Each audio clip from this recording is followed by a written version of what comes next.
33-year-old male found dead a few days ago. Someone amongst them is our killer.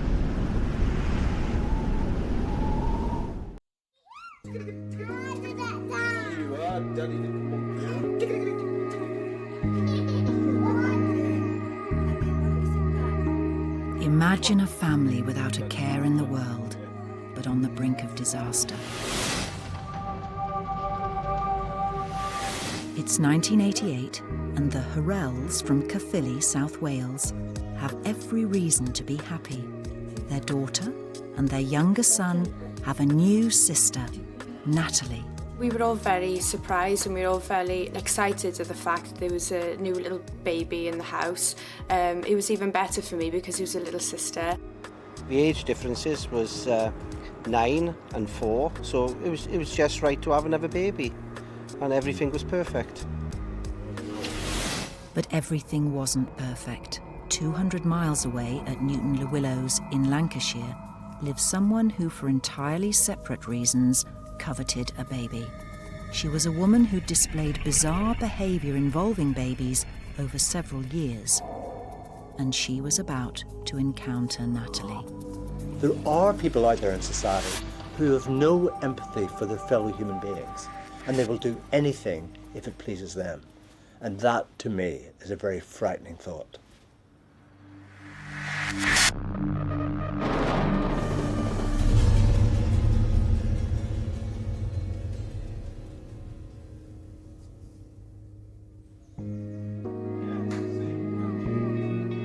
It's April 1988, and baby Natalie Hurrell is 4 months old and doing well. Very placid, very easygoing. She's getting quite a character. She's pretty good at sleeping and settling down. Yeah, she was quite a good baby. I wanted to be basically a mother role to Natalie. I used to generally just take care of her. I used to play with her toys and, try and encourage her to talk. Generally everything, a doting sister would do, basically. The Hurrells were planning a holiday, but their happiness was about to be wrecked. In Preston, Lancashire, a woman who liked to call herself Adelia, though it wasn't her real name, hired a car to drive to Wales. She was planning a crime which would shatter the lives of the family. Adelia's case is one of those examples of someone with a kind of history of pathological behaviour, somehow interacting with a family who were least expecting it. Over the following days, she used Barclays cash dispensers in Cardiff and Pontypridd 6 times. But for the man who led the subsequent police operation, she left few other clues to her movements. We know that she stayed in the city centre for a few days, and I think that she probably used that time to prowl the city centre, getting to know the lie of the land. Where she slept, where she stayed, we don't know. Possibly she slept rough in her car.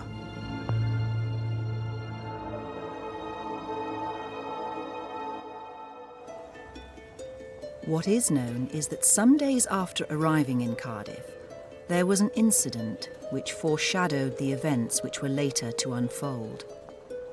Adelia approached a shopper. Oh, lovely baby, she's lovely. Can I hold her? No, Sarah. No. The Hurrells, including baby Natalie, arrived in Cardiff to shop for their holiday. I can remember just starting, getting off the train and more or less skipping up this long tunnel here. I can remember it being so long, and the anticipation, and the excitement to go shopping was, something that we didn't generally do in Cardiff. No, but I just loved shopping and... yeah. Natalie was in the pram and she really enjoyed days like this. She tended to be the type of child that just wanted to be in the outdoors, and she loved being in her pram. She loved being with us, didn't she?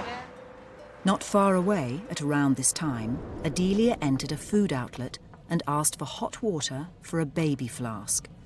She was wearing a bin liner on her head, cut into the shape of a scarf. Right, just a few more. The Horrells were working their way round the shops, including a Littlewood store, now taken over by Next. At some point in the afternoon, Adelia began following them. Eventually, they headed back to Queen Street Station.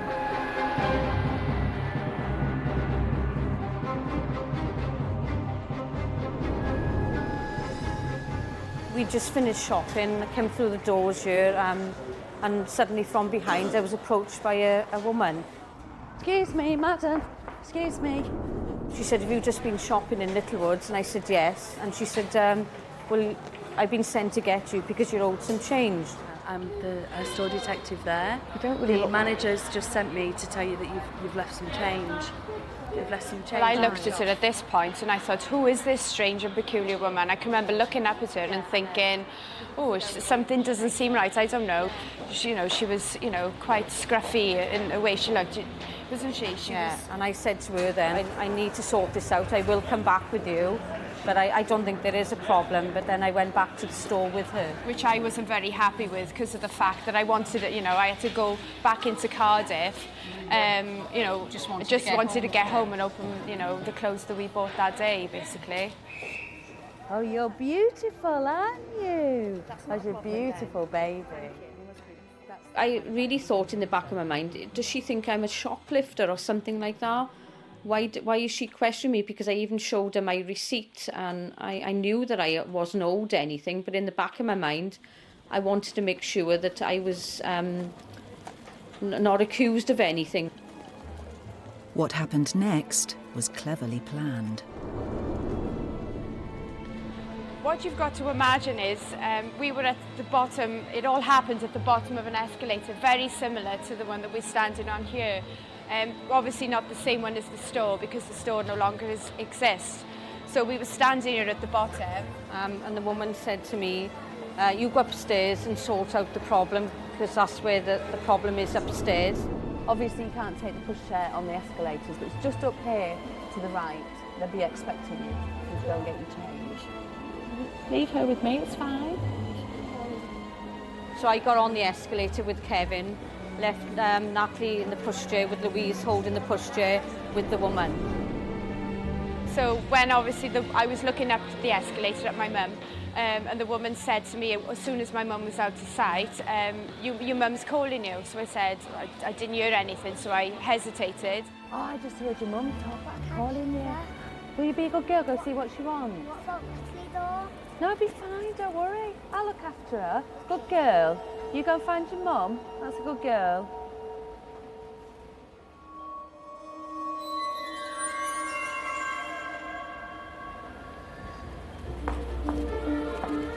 I thought, oh no, what's going on? Because the way she pushed Natalie away just wasn't right. So I went up the rest of the escalator, come back down, and you've got to imagine there was a stairs here. So I come all the way down the stairs, running frantically through the store, and she was nowhere to be found.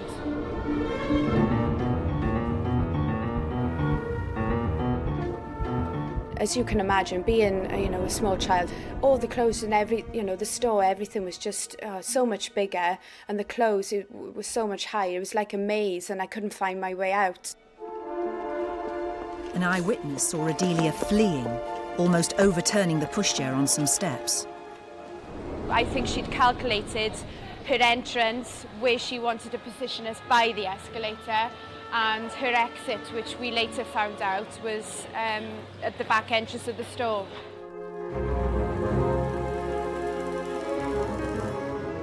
Meticulous planning is a core aspect of infant abduction. You have to think of a scenario, you have to think of the situation in which you're going to do it, you have to think about how you're going to present yourself and what you're going to say. Now, Adelia, of course, pretended to be a store detective. She had worked as a store detective, so she would know something about the rules and the content of how you approach people. Whilst Adelia escaped into the city centre, Maggie and Louise were held at the store for questioning by managers till police arrived. You just wanted to get out of that room, and you're thinking, why are they keeping me in here? Why don't you just help me search? Why don't you believe me? Very, very frustrating.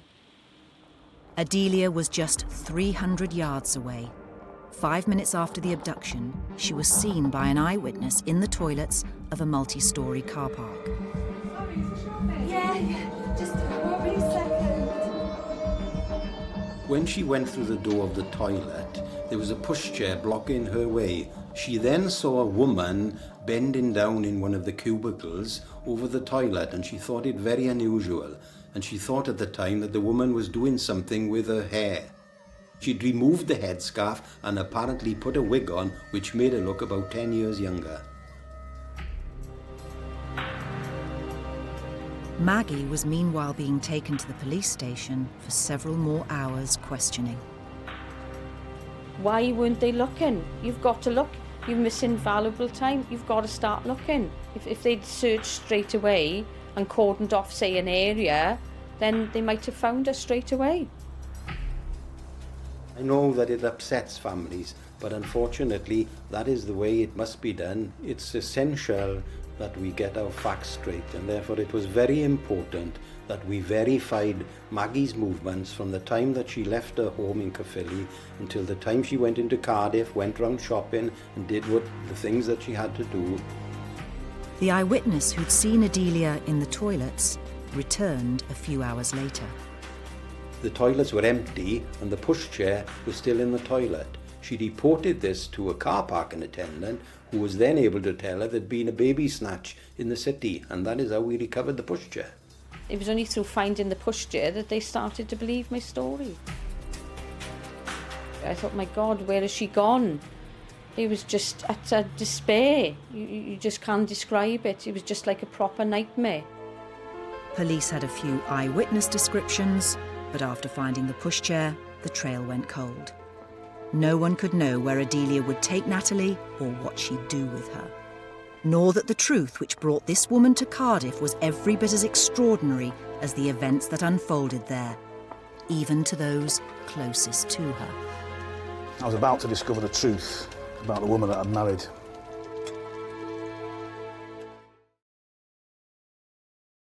The encounter between the Horrells and the woman who was to abduct 4-month-old Natalie in 1988 took only a few minutes, but it had its roots in a pattern of bizarre behaviour stretching back years. In the mid-80s, Adelia was single, in her 40s, and had a twin obsession of getting pregnant and getting a man. In terms of the profile of people who do infant abductions, there are quite a few cases of women in their 40s engaged in this kind of behaviour. And some people have tried to link it to the menopause and the fact that they're getting to the end of their own childbearing age. What's most important is satisfying your own psychological needs. And those psychological needs are of two different types. One need is the kind of internal need, and it's normally thought of as a kind of compensation for loss. You've lost a child with a stillbirth or a miscarriage, or you can't have children any longer, or it's about maintaining or trying to maintain a relationship with a partner. Adelia had become the partner of someone who knew a great deal less about her than he thought. When they'd met, he'd been single, nearly 50, and they'd had unprotected sex on their first night. He agreed to be interviewed for this film, provided his words were performed by an actor. I first met Adelia at a dance in Chester. She ended coming back and spending the weekend. At the end of it, I said I thought we weren't really compatible. So she just screamed off in a sports car. I'm Catholic, so I didn't use protection. About 3 weeks later, I received a call from Adelia saying that she wanted to meet up with me. What's all this about? She didn't say anything. She just handed me a letter.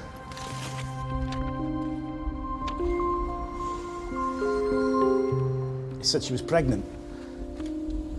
Okay, look, I don't want you to worry. I'll look after you. I'll look after the baby. All right. I mean it. I'm not that type of a fellow, I'll just walk away. For a time, the relationship felt normal and relaxed.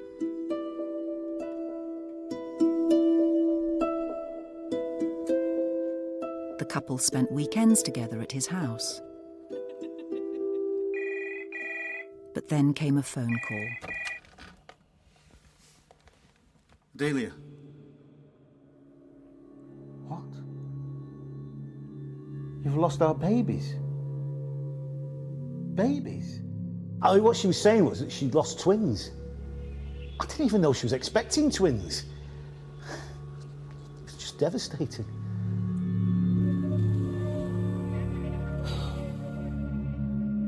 Hi, darling. Sorry I'm late. They kept me back at work. 2 months later, Adelia announced she was pregnant again. I was getting a bit of leg pulling at work, you know, these pregnancies coming so soon, one after the other. You'll have to start buying stuff soon. Those little boots. But a short time later, she again said she'd miscarried. I suspect she was inventing these pregnancies to get me to marry her. But we're already living together as man and wife. I mean, I was giving her money for food, clothes, you know.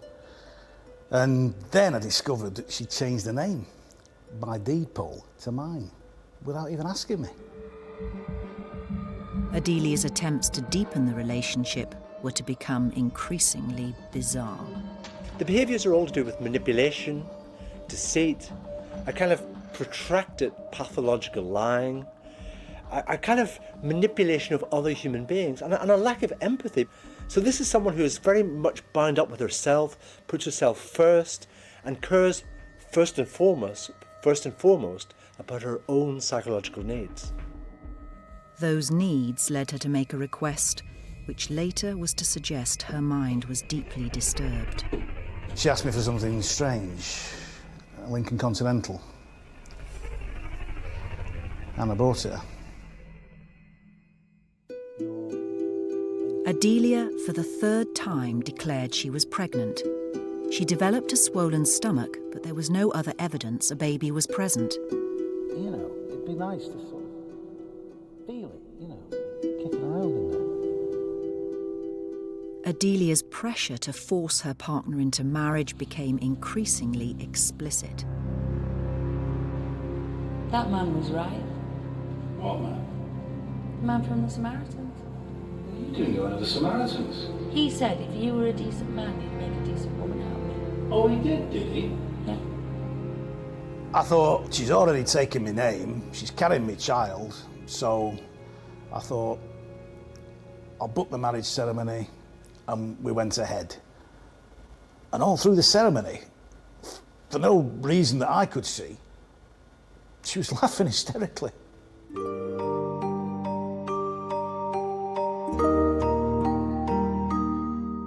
I was just so happy about the child. Adelia said that Tess had confirmed it was going to be a girl. So we decided to call her Heidi. I was just so excited. So I went buying cots and prams and so on, you know. We even looked for combs and cups and trinkets with Heidi printed on them. But 3 days after the wedding, Adelia telephoned her new husband. Don't kill my baby. She said she'd fallen down some concrete steps and there was no fetal heartbeat, so she was going to have the dead baby removed. Adelia! Adelia! When I got home, the house was empty. There was no message, no phone call, nothing whatsoever to explain where she was. I was desperate. I ended up phoning the police to report her missing. It seemed she'd left him. She did finally come home, and I rang the police to tell them. They came to interview her, and eventually she admitted she'd never been pregnant and only said that she was to keep me.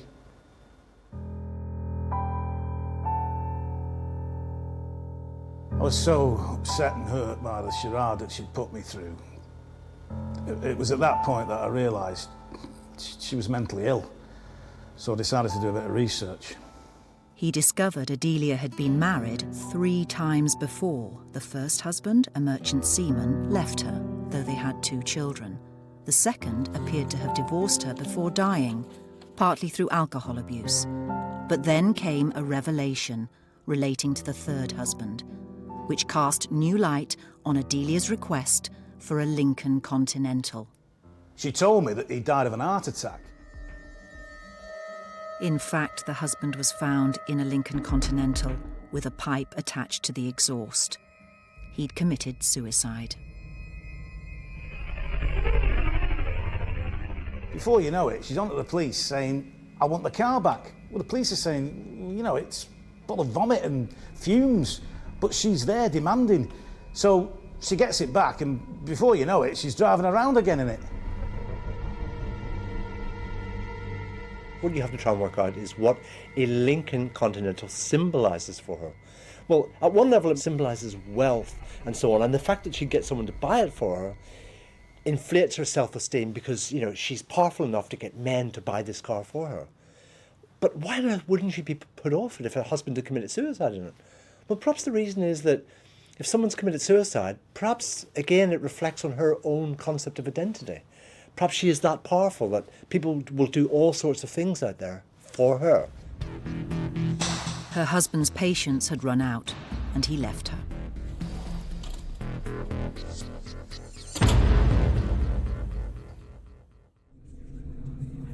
He did return after 3 weeks, but tensions deepened. Adelia was letting the house slip. What have you been doing all day?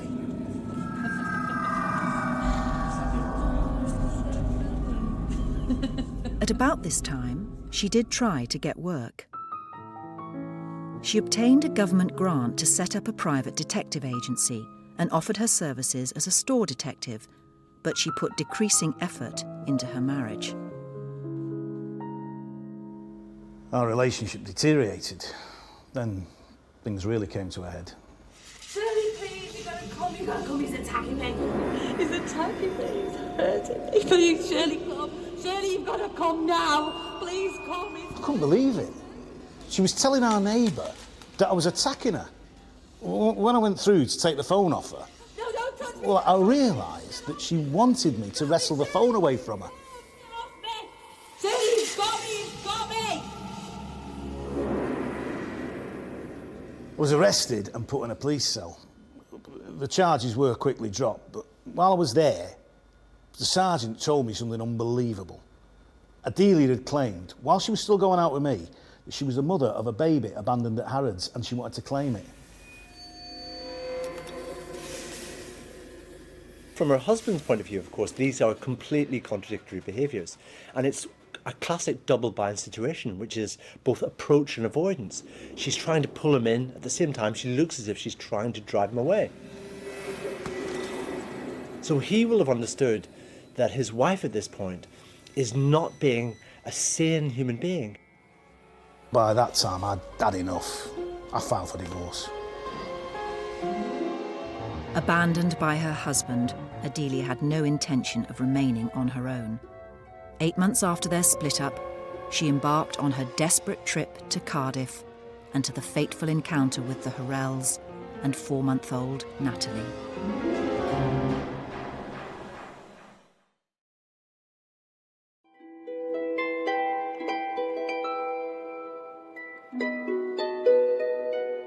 May the 2nd, 1988, and 4-month-old Natalie Horrell was in the clutches of Adelia, who had abducted her. Her family and police had no idea of Adelia's identity or what she was to do with her captive. I always remember at the time that who I now know as the Chief Superintendent of South Wales, John Williams, he came up to me and he said, I give you my word, this person thinks she's clever, but believe me, we get her back.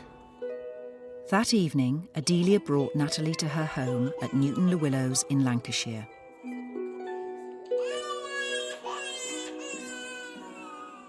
Of course, I couldn't sleep that night once I got in, wondering what had happened and what was going to happen. But I basically stayed awake all night. Police cast their net nationwide. It was a matter of saying, is this baby still in the Cardiff area? Is it in South Wales? Or is it in the UK? These were days before widespread CCTV footage was available. Obtaining a good description of Adelia was vital. Shirley Lee found these eyes. Was Did she have, like, starey eyes or long eyelashes like that? Louise helped police put together a photo fit. So she had eyelashes pretty much like that, really? I can remember looking through books and books of different eyes, different noses, different mouths, chins, hair, and then I had to put the photo fit together from what I could remember. There was little forensic evidence to go at. Using the photo fit and press briefings to appeal to the public was the central tool of the investigation. The media were massively important. We understood from the very beginning that they can reach parts that the police can't, and therefore we made a conscious decision to use them as much as possible. And we give every interview we could give, and we give every story, and we tried our best to keep on the front pages. The story quickly caught the public imagination, dominating the news. I think some stories about abduction really take hold of us all, like the Madeleine McCann story, because of the way they grab us, because we empathise with the parents. You know, we've all been in that position. You know, we've all left our children for a few moments or a few minutes. And I think whenever you imagine yourself in that situation, it sets up a psychological bond between you and the victims. And I think you genuinely care about the outcome of the whole thing. Responses to the coverage began flooding into the incident room. Each needed checking out. We received hundreds of calls, and I don't think there was a police force in the country that wasn't carrying out an inquiry for us. At the outset, this appeared to be something of a maternal nature and not malicious. We therefore appealed, and we said that the baby had to be fed every 3 hours and was partially on solid food. I then appealed to everybody, mostly women, who would have empathy with the family, who did somebody come home with a baby they shouldn't have? Was somebody living above them, more active with a child? Louise and Maggie were left coping not only with a sense of loss, but guilt. I felt angry with myself. I felt, why was I so stupid? I'd basically said the most awful thing to her, which I will always regret. I said, you didn't let that woman take our baby. Well, of course, I was in such a state. I said, oh my God, I said, I'm sorry I've said that. I didn't mean that. That was my first thoughts, accusing, which was totally wrong to a 9-year-old. I was the mother. I was the one in charge of that child. It should have been me. I should have done more for Natalie, being the responsible one that I always was. My mum would leave me, and say, right, you can feed your sister, you can change your nappy. I took on the motherly role. I sort of felt responsible that I should have taken better care.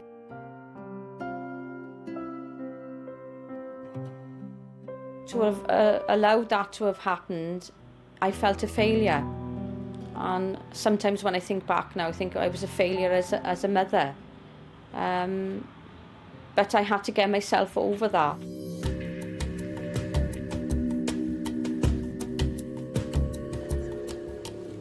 The police inquiry was massive.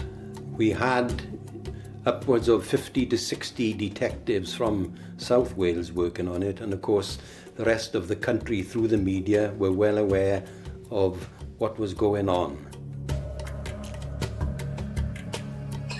But the family could do no more than wait for news.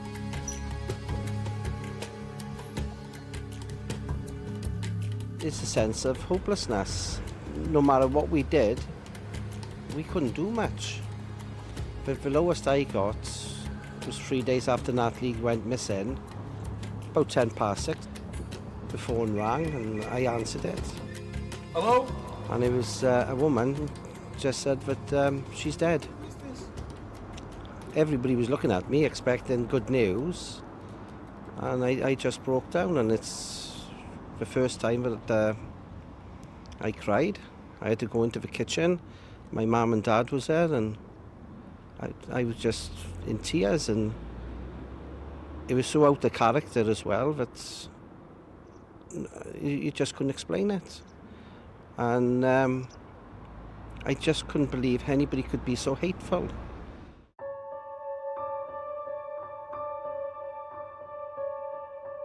I can remember that was the first time I ever saw my dad cry, which is a big deal because my dad is the type of man that sort of, oh no, you're a man, you know, you don't need to cry. But he was really upset.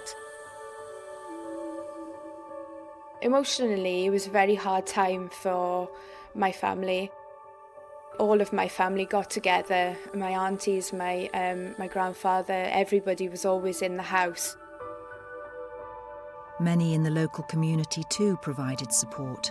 Among them, the Reverend Michael Short. Every morning, they seem full of hope that that day may bring the little girl back. And then, as the evening descended, I would call again, the darkness would come, and they'd have darkness of a different kind, because there'd been no hope, no mention of little Natalie. And they hoped for the best, but feared the worst.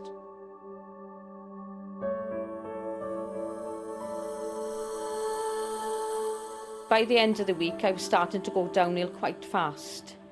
And it was on the Friday that I actually was at my worst.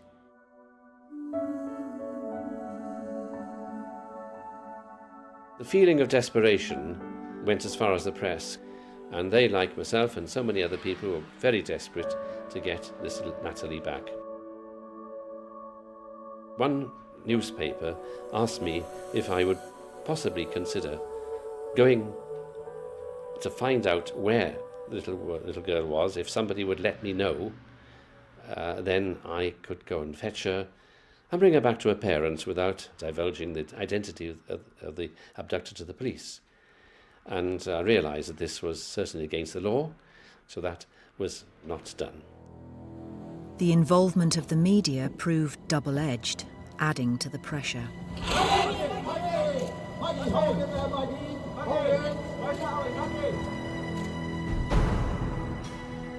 The breakthrough came not from a random member of the public spotting Adelia, but from someone closer to home who heard about the story and put two and two together.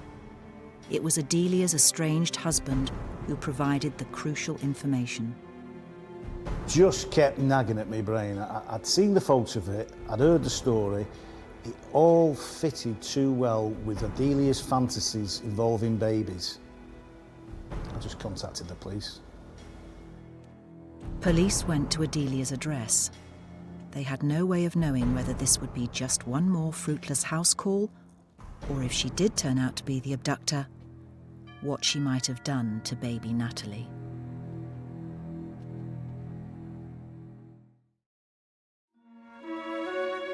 Police looking for snatched baby Natalie Harrell had received a tip-off from the estranged husband of the abductor. 5 days after the kidnap, on May the 6th, they visited her home, one of hundreds of such checks being made across the country. Do you mind if I pop in a minute? Oh, well, we'll talk about it inside. This time, they found a baby, but they couldn't be sure it was Natalie. Is this your baby, madam? Give me the date of birth. March 23rd. March 23rd. You're asking me to believe this baby's only 6 weeks old? Yeah, it's just big for his age. Yeah, very big. Under questioning, Adelia admitted the baby was not hers. She said she'd seen a boy shaking a pushchair, and when she told him to stop, he didn't seem bothered. So I decided that I needed to just take him for his own protection. Adelia claimed that the only reason she took the baby was because the brother was shaking it violently. So people can justify all kinds of actions through the stories they invent for themselves. This is a really common feature of these cases. These people want to live with themselves afterwards, and they do it by justifying their actions in all kinds of complex and psychologically interesting ways. Police suspected their search was over, but only the family could give a definite identification. Hello, from the local CID. I'm here to tell you that we found the baby. Well, to me, I just felt, "Whew, that's Natalie." But Maggie, obviously more maternal, she said, well, I've got to pick her up and I've got to see her. Whereas I'm almost screaming from the rooftops, we got Natalie back. And that was the big difference between me and Maggie at the time. Maggie and Paul were driven to Cardiff Police Station for the journey north. Can you remember 20 years ago? Yeah. Gone like that, haven't Yeah, it? remember like it was yesterday when we arrived at the station here. A decoy car distracted the press. We went downstairs and got in a car under the ground somewhere, wasn't it? Still a blur. Yeah, Still and a blur, isn't it? we went in one direction and the car went in the other. And we were travelling like in the Miami car. Vice, I said, didn't I? That's right, yeah. But I was still in a bit of a quandary as, you know, what to think, because I thought, well, what if it isn't her? And, you know, I'm going to be so disappointed. I can remember waking up in the night and my parents weren't there. I thought it was very odd. And my grandmother was there at the time and she said, go back to sleep now, everything's okay. And I said to her, where's mum and dad gone? Oh, they've gone to speak to the police. They shouldn't be long.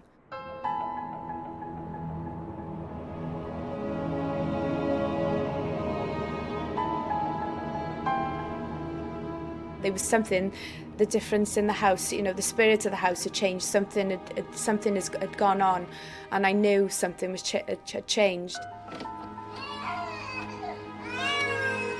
Nobody would tell me what was going on until I think that they were sure, you know, that it was definite that it was Natalie. My husband went forward, took the baby off, and I thought, what on earth are you doing? That's not our baby. I don't know whether my mind was playing tricks or something, but the baby was dressed in blue. And I thought, that's not my baby. I thought, what's he doing? You thinking, are they taking me on a wild goose chase? How do they know it's Natalie? But thinking back now, I remember they asked me, did she have any distinguishing marks? She's got a birthmark on it. It's there. The birthmark's there. It's Natalie. And I realised then that it was Natalie. But that was a strange feeling, very strange feeling. The next thing I heard was the phone going, and my nan answered the phone and she said, we found her, so it was quite...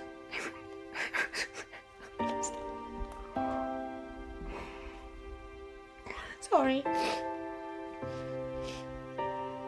Oh, it's quite emotional. That part of it is because it's, you know, it's happy emotion, because it's one of those things you sort of feel as a child, you know, that's the best thing that you wanted. You wanted to hear that news. I didn't want, you know, you didn't want to hear the news where it was sort of bad news. I was hoping that it was happy news, and it was. They'd found her.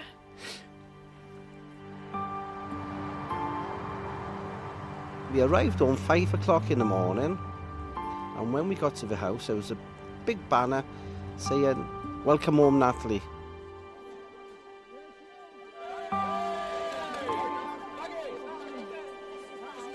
Reporters, friends, family, everybody.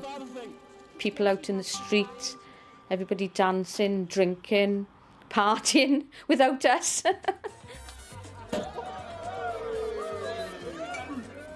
My brother and my friends had gone to the local shop for champagne at 2 o'clock in the morning, and the shop served them.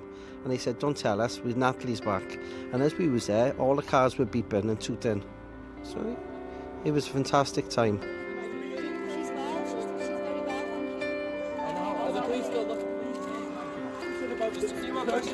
Away from the partying and hubbub, the first few quiet moments together for the family.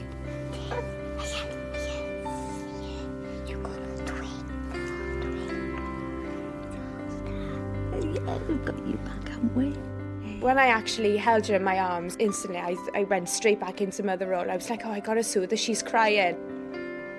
It felt really, it was amazing feeling, the best feeling I've ever had. Armfuls of flowers arrived from well-wishers. At one stage, we absolutely filled the bath. there were so many bouquets. I mean, I absolutely love flowers. So what we decided to do, we decided to take quite a lot of them up to the local hospital so that the patients up there, because we'd had too many to keep in the house, but it was nice at the time. Well, I was elated, and so were all my staff. So were the media, and I think everybody let out massive cheers. It was a wonderful thing because there was a bonding with the family between the police and everybody else, and it was such a lovely outcome to it. John Williams will always hold a special place in our hearts, and I felt there was a special bond between us all, and I think that we all worked together as a team to get Natalie back, and that's what we did.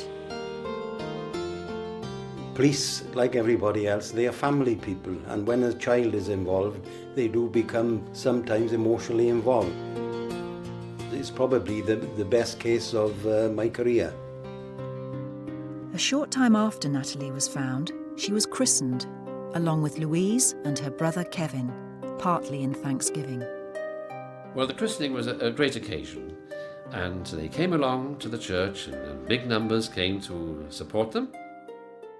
And it was a very happy day. For Adelia, the story wasn't over. Police searching her house had found a wig used to disguise herself. Also, news cuttings on the kidnap. There was evidence of a bonfire used to burn the coat she'd worn in Cardiff. Adelia appeared at Cardiff Crown Court and claimed the abduction hadn't been planned. But the court heard she told a policewoman she went to Cardiff to get a baby so that she could keep her husband. Police found she hadn't been pregnant for 15 years. She was jailed for 3 years. I didn't think the sentence was enough for what she did. I thought she could have got a year for each day that she'd had taken her away. I thought at least 5 years, but obviously she only got 3. I was a little bit disappointed. To find out then, in 18 months' time, that she was going to be coming out on good behaviour was just unbelievable. You think even if she did do the 3 years, it wasn't very long for what she'd put us through.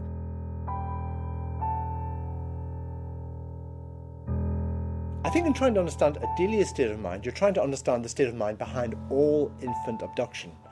When you interview abductors, they always say the same kind of things. It's about compensating for loss. It's this absolute pathological desire to have a child, regardless of the consequences. And most also point to the fact that if they just had a child, it would produce some magic solution to a relationship problem. Whatever Adelia's motives, the family feels scant sympathy. I don't feel sorry for her in a way because Natalie wasn't hers. She had no right to take her. I don't think I will ever forgive her for what she did. She knew exactly what we was going through because every single newspaper had Natalie on the front page. So even 20 years on, my feelings for her are still not very good. And if I never see her ever again, that'll be soon enough for me. I try not to think about her because she could have destroyed our life. I felt like I'd nearly destroyed myself as being a good mother, but I sort of picked myself up from that and thought to myself, you mustn't let this ruin your life, you mustn't let it beat you, you've got to fight this and you've got to turn it around. It took quite a long time to do that, but I did do it and we've got a happy ending. Ready?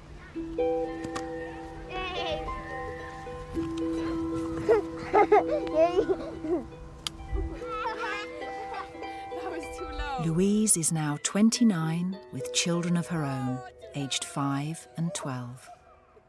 I think now had more of an effect on me rather than going through my childhood. You know, it was one of those things that have had an effect now where I won't let my children go out unless I know there was somebody, you know, that's safe. It's sort of, I've lost a lot of trust in humanity. I've lost a lot of trust in people. I think that's what it's done to me. There's one person she can trust. Natalie, now 21, studying chemistry at university, living at home with her parents. It could be, you know, totally different life. You know, I may not be doing my degree. It could be working. I could be doing anything. And I wouldn't have, you know, my brother and my sister. I wouldn't have, well, none of my family would I at all. Yeah, I do think sometimes about it. But, you know, it worked out all right in the end, didn't they? And I'm with all my family.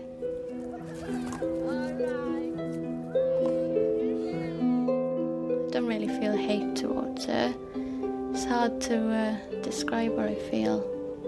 It is weird to think that she could be watching this, you know, watching me, but I don't know where she is. I don't know what she looks like, you know, she could be anybody. I'm very protective of Natalie, even more so than I ever was. We're always close anyway, you know, as some sisters are. But I think it brings me closer to Natalie because obviously I want to be there most of the time, and I just feel, you know, I'm really lucky and glad that she's with us.